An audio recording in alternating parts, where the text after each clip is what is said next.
ready for that.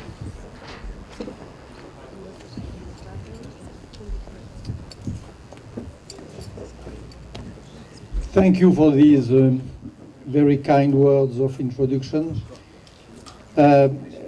Yes, I was not so unpopular for my involvement in Bosnia, or for my involvement in Kosovo, or for my involvement in Libya.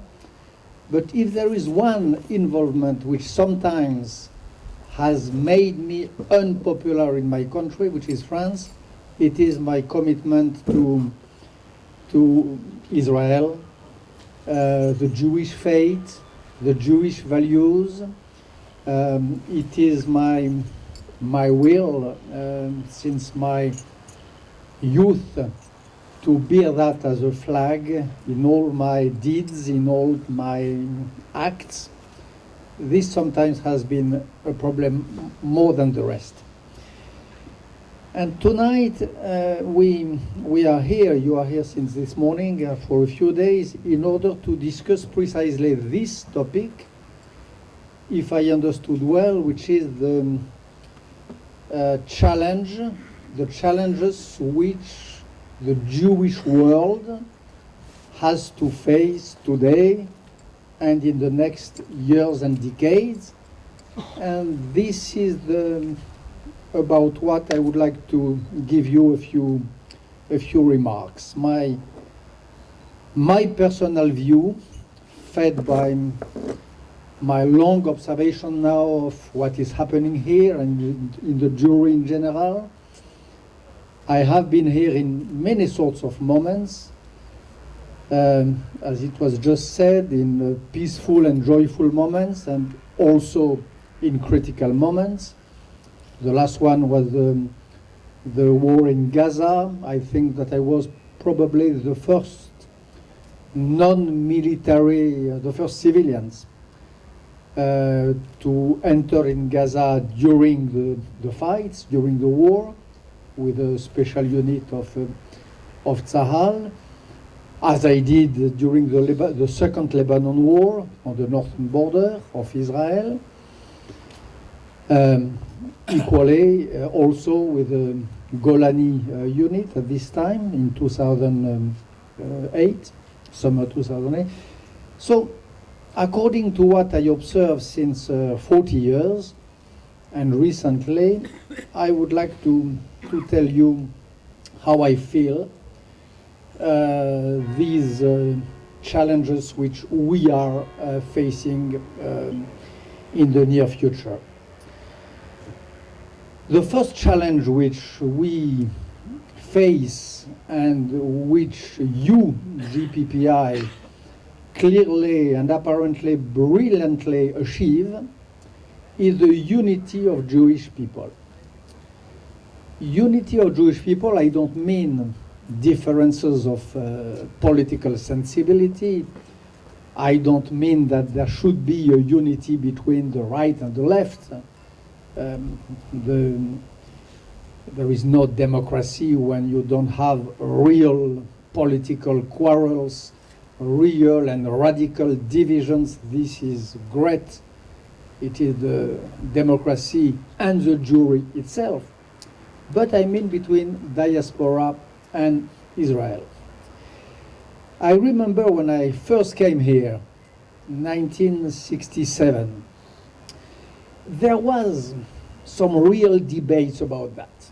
There was the feeling in the French Jewry that Israel was a reality which had to be accepted, of course, but that it would probably create more problems than it would solve.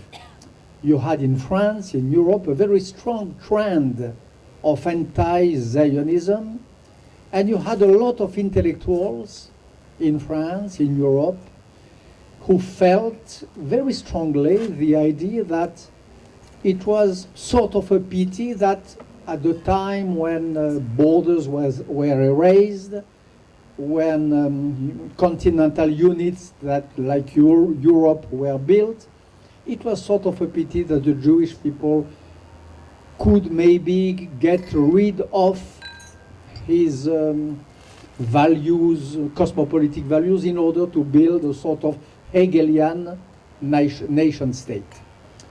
And you had oppositely in Israel the feeling that the values of the galut, the values of the exile, the remaining of a diaspora were the sort of anomaly, were the sort of phenomenon of the past, which had vocation to disappear in the short of middle run.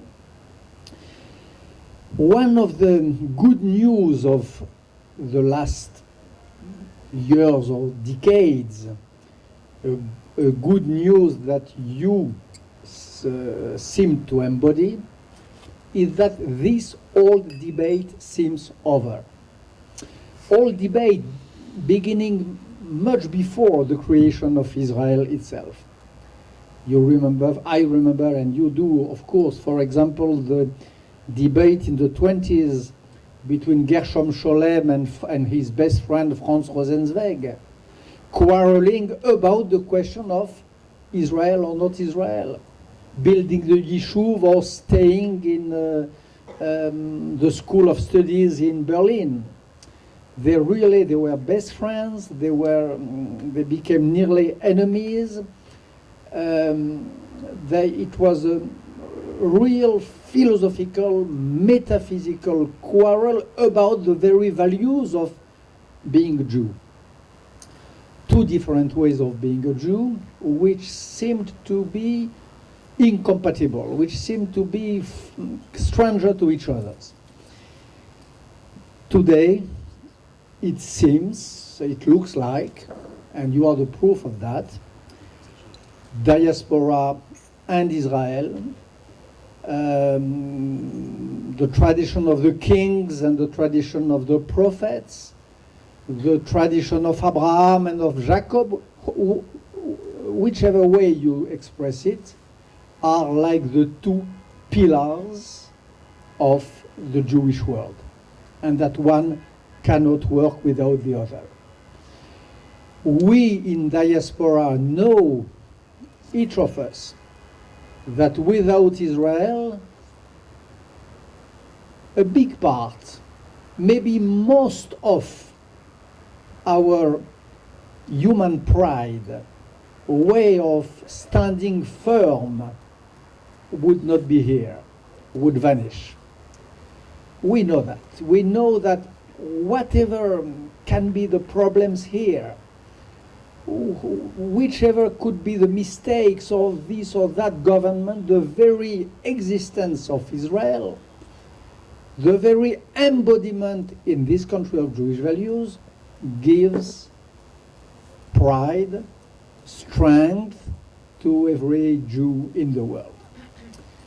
On the opposite, I think that more and more Israelis know that without the diaspora, without this remaining of old values, of les douloureuses valeurs de l'exil, the painful values of exile, as Stefan Zweig wrote to Martin Buber, without that, maybe Israel would be a normal state. Maybe Israel would be a real Hegelian nation state, as I said. Maybe Israel would be just another state. If there is something special in this country, it is because of its Jewishness, and maybe it is because this interrelation, this sort of dialectics between the two poles, between the two pillars of being a Jew. So the first challenge, on my opinion, is to reinforce this broken link. It is a link, and it is a broken link, and it has to be reinforced as a broken link, never completely well achieved. But it has to be reinforced, it has to be built, it is. It belongs to our way of being, of standing in this world. This is a real challenge. To get rid of all these discussions of the past. I remember a text of Gershom Scholem, for example, in much later, much after his quarrel with Rosenzweig in 1966 or 67 about the Sputnik Apollo. And he said that he had the fear of the diaspora being completely swallowed, absorbed by Israel, and that in this case Israel could be like Sputnik Apollo, losing big parts of its solidity, big parts of its cockpit and so on, lose all that it owes, all that Israel owes to this long tradition, which begins with the prophets, which continues with the rabbis of the Talmud, which goes on with the Haskalah, Moses Mendelssohn, Hermann Cohen after that, and so on. So this is, I think, if I had to say what are the most sharp challenges of the future, this would be probably the first one.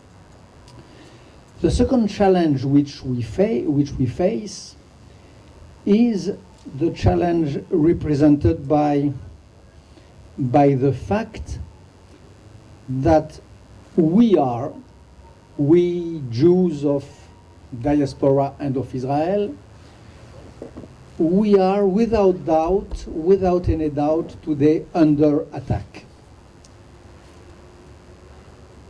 Jews have always been under attack, of course, and Jews in France, in Europe, in America are probably certainly less attacked than they were in other times.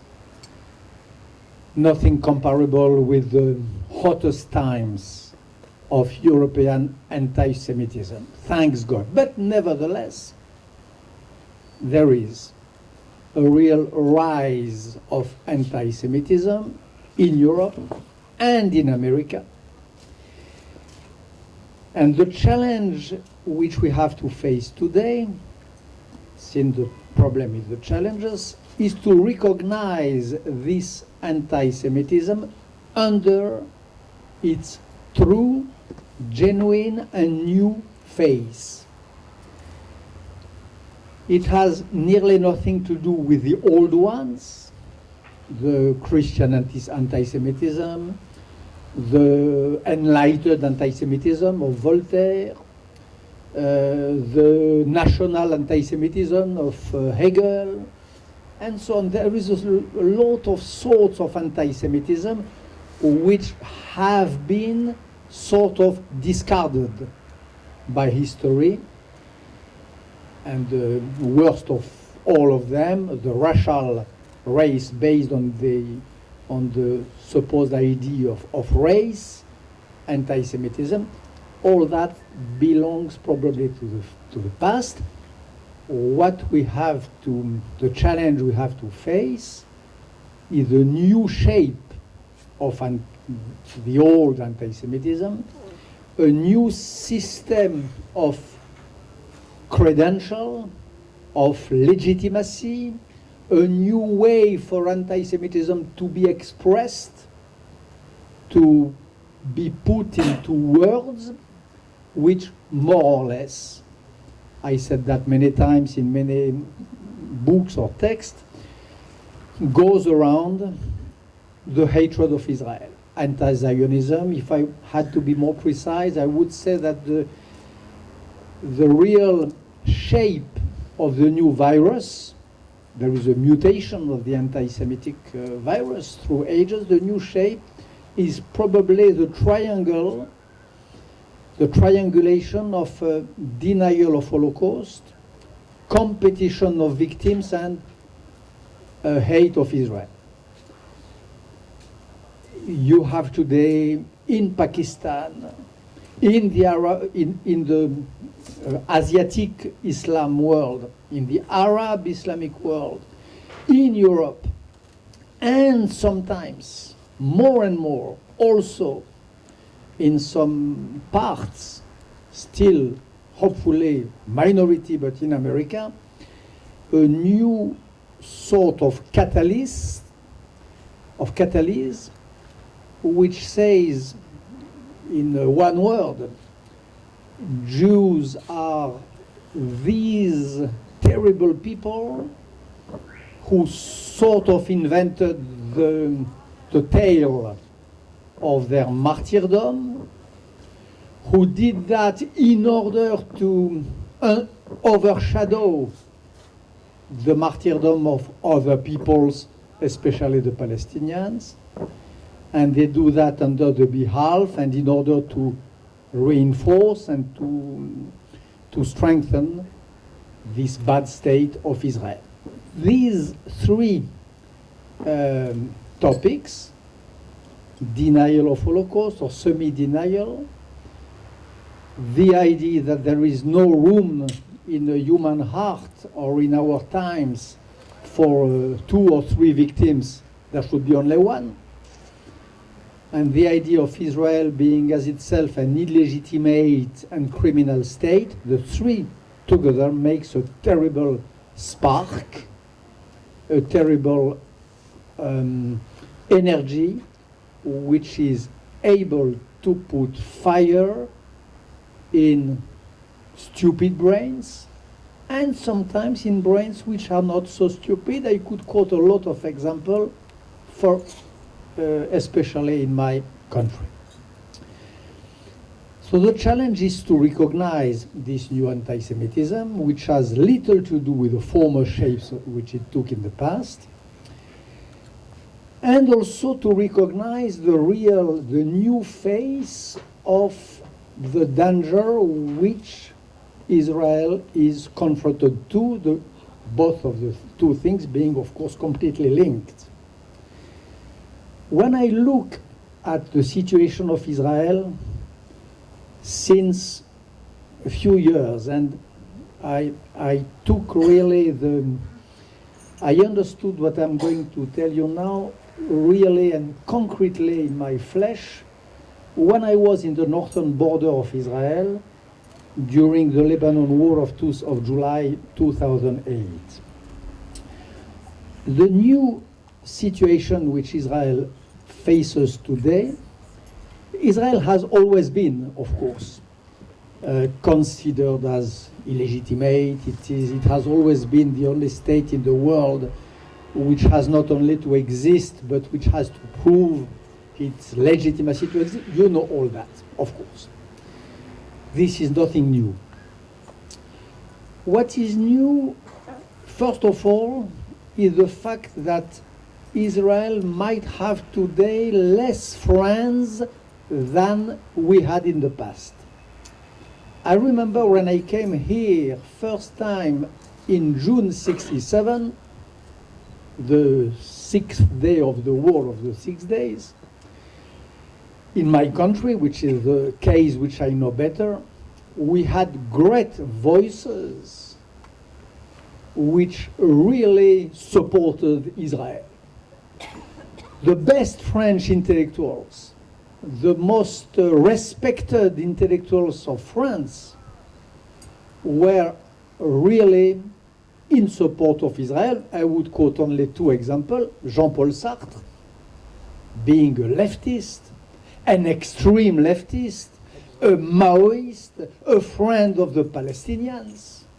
But there was one point which was the red line for him, which was the despise or the discredit on Israel. As you know, Jean-Paul Sartre refused all sorts of honors and distinctions all his life, even the Nobel Prize, which he did not want to accept. The only one which he accepted all his life was a doctorate honoris causa of the Hebrew University of Jerusalem. For Jean-Paul Sartre, there was one thing which was not negotiable, which was the existence of Israel and the values of Israel. Michel Foucault, another real extreme leftist philosopher of the 70s, really went out of his own joints when there was this declaration of the UNESCO saying that Zionism was a sort of racism. Michel Foucault, friend of Jean Genet, who was to support a few years after Ayatollah Khomeini and so on, this declaration, this statement of UNESCO saying Zionism equal racism was the red line. I could quote many cases of the same sort. I am not sure that today in France and in Europe, in a Europe which, when the question is asked what is the biggest danger for the peace of the world, answers not North Korea, not Iran, but Israel, I'm not sure that there are so many examples of the sort of Jean-Paul Sartre and Michel Foucault. So this is a new thing, and Israel being attacked politically, morally, with probably less support than it had in the past. But the real new challenge is the sort of the attack. It is a new sort of attack which we are facing here in Israel. And it is a new sort of attack because it's probably, at least since I am able to observe the situation, the first case today when the enemies of Israel have no other program, no other target, no other political agenda than the annihilation of Israel. In the 60s, 70s, 80s, 90s, even when Yasser Arafat, after signing Oslo, went to South Africa and to say that it was a trick like Mahomet, etc., but at least there was a political agenda. There was a political quarrel. There was a territorial claim. There was the idea of the two states, and so on. Today, for the first time, it seems to me, in the history of this country has to face some enemies, namely Hamas and Hezbollah, who have no territorial claim, who have no real political agenda, who have no other target than the destruction of Israel. To say it in the words of Clausewitz, Clausewitz said that in all the wars, in the history of the wars, you have some zeal and some zvek. Zeal means the political goal, tactical goal of the war, to destroy this the army, to attack this point and so on, and zvek being the big political target and agenda. The zeal, according to Clausewitz, are conditioned to the realization of the zvek, to definition of the targets of the aim in a war. For the first time here in this area, in Israel, there are some zeal and there is no zvek. It is the first time since long. There are no so many cases of these sorts of wars. In the De la Guerre of Clausewitz, there is no one. For him, it is the rule. No wars when the zeal are not depending of a zvek. These sorts of wars, zeal without zvek, it means la guerre totale, the total war. Hezbollah, Hamas, supported by Iran and supported by the possible terrible capacity of fire of Iran, are waging or are planning against Israel what has to be named a total war. I don't say that they have the means to wage it. Of course, they don't have for the moment. Maybe they will never have the means to wage it. But when you listen to Hassan Nasrallah, when you listen to the Hamas, when you listen to the men in power in Tehran and the supposed moderate, like Rafsanjani, who said a few years ago that Iran was not afraid of an Israeli retaliation in case of a strike because Iran could afford a few millions of dead. Israel could not afford the destruction of the country. The plan, the general landscape and the plan have to be named, have to be considered as a form of what Clausewitz would have called a total war. And there are not so many total wars in the history. You have the war of Troya, which was a total war. You have the third Punic War, Roma against Carthage, Punic War, which was a total war. You had, from the German point of view, the Pufendorf War, the First World War. You have, of course, the second one, Second World War, and you have the war which the most craziest of Hezbollah and of Hamas and of Tehran plan to wage against Israel. So this is a real new challenge which has nothing to do philosophically and politically with all that Israel had to face, at least since 1967. And this is a challenge which has to be considered, which is considered by the political responsible of the country, by the allies of Israel, by all the scholars and strategists of this country, of the diaspora. But this is the point. If there is a war coming in the next times, in the coming times, it will be a war of a different sort. What happened in Lebanon was the prelude of it, or the prologue of that. And this is probably what gave to all of us a sort of freeze of fear at this time, and same for the Gaza war. Whatever discussion we can have, and I would have a lot, arguments against the way in which it was led on the Israeli side. But generally speaking, the challenge is this one. What we have to face is the perspective, the will, the wish, the plan of a total war against this country.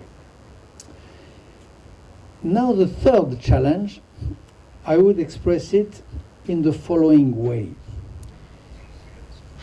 Another lesson of history, of Jewish history and of history in general, is that when one is attacked, the best defense is often, if not always, the counterattack. And the best of the counterattacks is the moral offensive. And my feeling, my conviction, I'm sure that nothing could be worse for Israel and for the Jewish people in general than the temptation of, how would I say that in English, to curl up, to recroqueviller, to curl up, to freeze ourselves, de se replier. How do you say? Curl up? Is that a word? To curl up? Yeah. This would be the worst temptation. In front of the dangers, in front of the challenge to build a wall, a moral wall, a philosophical wall, to feed a sort of obsidional, besieged mentality, to feel that the totality of the world is linked to our enemies, and that the best thing we should have to do should be to dig a trench, to bury ourselves in it, and to wait. For how long? one never knows. This would be the worst temptation, de se recroqueviller, to curl up in this situation of besieged Israel and Jewry in general. And we have to do, my conviction is that we have to do exactly the contrary. We have to be politically, morally, spiritually offensive. We have more than ever, precisely because we are under attack, precisely because there is this threat of a non-Clausewitzian war. We have to be more faithful than ever to the universality, to the humanism, if I dare say, I don't like the word so much, but of the Jewish values and faith. If I was a diplomat, or even not being a diplomat, in the few commitments which were just summed up a few minutes ago, there is one thing which struck me so often, which struck my mind so often, and which I want to share with you. In Bosnia-Herzegovina, Muslim state, in Rwanda, during the genocide and after, and in Burundi, the twin state of Rwanda, and in Darfur, where I was in the battling areas during March and April 2007. In these three situations, at least, there would be many more, but these three is very striking. I met some civilians. I met some battlers, some soldiers, or some civilians under arms who quoted so frequently, with such a deepness of soul, the example of the Jewish people in his worst suffering and its best resistance. When I met the president of Bosnia in his bombed palace in May 1992, when he gave me a message for François Mitterrand, which launched the idea of the trip of François Mitterrand in Sarajevo. He said, maybe he was wrong, this is not the point. We are like the besieged Jews of the ghetto of Warsaw. Europe abandoned the ghetto of Warsaw in the 42, 43. Will they let the ghetto of Sarajevo fall again?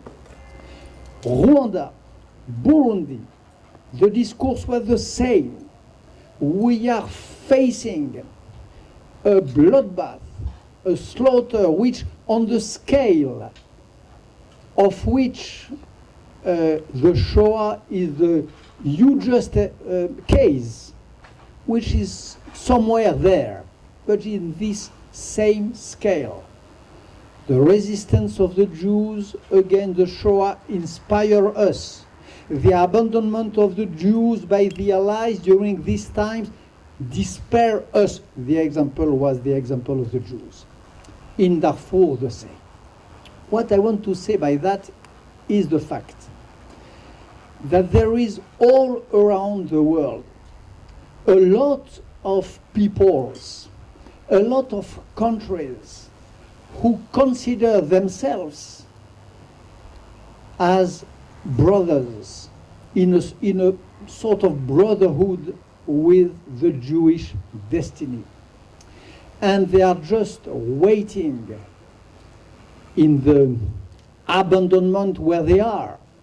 These are sort of forgotten slaughters, forgotten wars. They are waiting for a helpful hand, And I felt so often that for them, this hand was in fact Jewish hand, very often, and should be much more that than a Jewish hand. They felt that the people of Israel was their metaphysical ally. And I want to give you another more precise example. During the two conferences of Durban, Durban 1 and Durban 2, there was two scandals. Scandal number one, Israel considered as responsible of all the evil of the world. But scandal number two, equal. The fact that so many representatives of so many people who had came to Durban in order to find a stage where they could express their misery found themselves excluded from the stage, from the theater of the history with a big H, by the representatives of the only narrative which was worth being expressed, which was the Palestinian versus Israeli one. I remember that so clearly. Tenth of representatives of tenth of people, nations, martyr nations, who were not only feeling a sympathy with the Jewish faith, but which were forced to silence by a narrative, by a conception of history, which considered that the Israeli-Palestinian story the only one which has to be considered. All these people, all these communities all over the world are the allies, are the natural brothers of the Jewry of today. By the way, they have a voice in the United Nations as the others. There is not only Qatar and Saudi Arabia, you have a lot of little countries who have also a vote. Metaphysically, spiritually, in regard of history, they are, and we don't know it enough. We don't pay enough attention to that. They are our friends, and they are waiting the best, and maybe all, from us. And I'm not sure that we are aware enough of that. When I speak of moral offensive, when I try to say that the worst would be to curl up on our misery and to wait for the worst, I take another example. The so-called Arab Springs. There is no discussion that it is a very complex phenomenon, that some dictators were put out of power, that Islamist groups and sensibilities grew up a lot. This is clear. Maybe that we can have even worse surprise, even in Libya, where the Islamists lost the election in last July, and where the Prime Minister is a secular, a friend of the West and of America, Ali Zaidan. Maybe we will have terrible surprises. Nevertheless, I really feel that there was a challenge for the Jewish people, diaspora, Israel, at this very special moment where these countries in the area said, we also want to try democracy.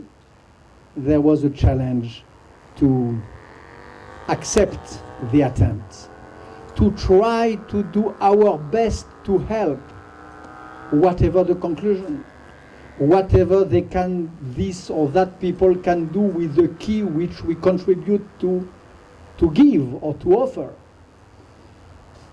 but for the only one and only democracy in the area, for the people of Zionism, for the bearers of message which was supposed to be delivered, supposed by our prophets, not only for those who are here today, but pour tous ceux qui ne sont pas ici aujourd'hui avec nous, for the whole world. For Jews who are Jews because they believe that they have been chosen in order to help to open the doors of redemption to all people, as Franz Rosenzweig and Emmanuel Levinas said, there was a duty, there was a risk, of course, but there was a duty to give the hand and to try. As for myself, as you know, I spent a real bit of my time in Libya from the very first day of the revolt against Gaddafi till the end. I did never hide my quality of Jew. I had it sometimes as a flag again. I made a film about all that, and there is a scene when I am on Tahrir Square of Benghazi, telling 30 or 40,000 of young Libyans that I was, me too, the descendant of an old tribe, but maybe the eldest tribe of all tribes, which was mine. And they were surprised first. And then they felt it sort of normal. They knew that there was, this day, that there was a Jew faithful to his Jewishness, not denying, not hiding his fidelity to Israel, who was genuinely trying to share with them his legacy of freedom, of universality, of democracy, and so on. Whatever can be the result, whatever be the result, I think that this was good to be done. The government of Israel did it, by the way. There is the prime minister of this time, which is the same of today, the one who made an electoral agreement with Mr. Lieberman. He issued in June 2011 a very clear statement which said more or less that. And this, we can have real disagreements with any prime minister of Israel, and especially with this one. This is not the point. Acting this way, in spite of all his reserves, in spite of all his doubts, against calculations, realpolitik combinations, this was acting as a Jew. The challenge of the Jewish people today is when a people tries in an awkward way to enter in the difficult path of democracy, not to close the door, but to help it to be open, on the contrary. And the same, of course, is true for the sharpest, the most difficult question which we have to face, and the same is true for the most difficult challenge which is in front of us since 40 years, which is the Palestinian question. I really, frankly, don't understand, and what I'm going to tell you, I think that I told it numerous times to all the prime ministers of this country who made me the honor to receive me in the last decades. I really don't understand why the heads of the Jewish people. At least the heads of this part of the Jewish people, who plays the Israel as an area of earth and not only as an ID. I don't understand why there was never a man or woman of state, a political leader standing and just expressing in genuine, true, strong words, in an unilateral way. I'm not speaking of democracy, of diplomacy. I'm speaking rhetorically. What is the Jewish offer to the Palestinian counterparts? We are really buried. We are in a sort of quagmire of tiny, of quarrel in a sandbox. Do we begin negotiation before that or after this? Did we really say that the stopping of the settlements should come at this time? Instead of all these sort of rhetorical and so tiny points, I think that being faithful to the history of a people who has invented Zionism, this great liberation movement which has succeeded, which is a model for so many nations in the world. After all, the common, we Jewish people, we people of Israel, think that this fait accompli, which is or this inevitable, unescapable state of Palestine, to quote again, same Prime Minister, should be this and this and this and that. Mettre au pied du mur, to put at the foot of the wall, as we say in France, the leaderships of some a leadership which probably wants less the Palestinian state for itself than in order to feed a quarrel and so on. In other words, challenge of the Jewish people today would be to make, and it can be civil society organization, could be to make not the little steps, not the process of peace. This way was implemented by Oslo, and it failed. This way of saying we are going to discuss on, and to learn how to love each other's. And when we will love each other's deeply, when we will know each other's very strongly, then we will sign a peace. The challenge should be to reverse the process and to propose a dry peace, a peace without pathos, a peace which would just be faithful to our history, our traditions, our values, which will stop with the very existence of these territories which were supposed to be a shield, a bouclier, a shield, and which are now a plague for Israel itself.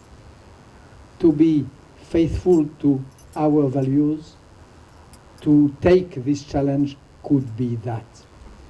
Then, first of all, I'm sure that in this other war, which is a war of words, the war of public opinions, the war of signs, the war of rhetorics, which is waged all over the world, in this very strange epoch where there is a sort of religion of being a victim. The last religion of our times is the religion of victim. if there was strong Jewish voices to say, game over, this should be the remolding of the area, this could be the border, if this, if that, in these and under that condition, of course,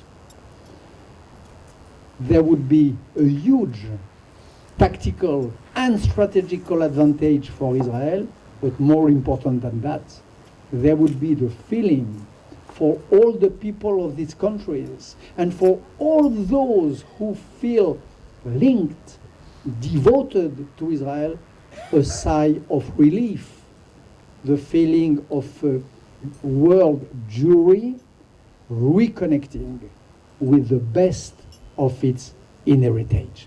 This also is a challenge for tomorrow. I thank you.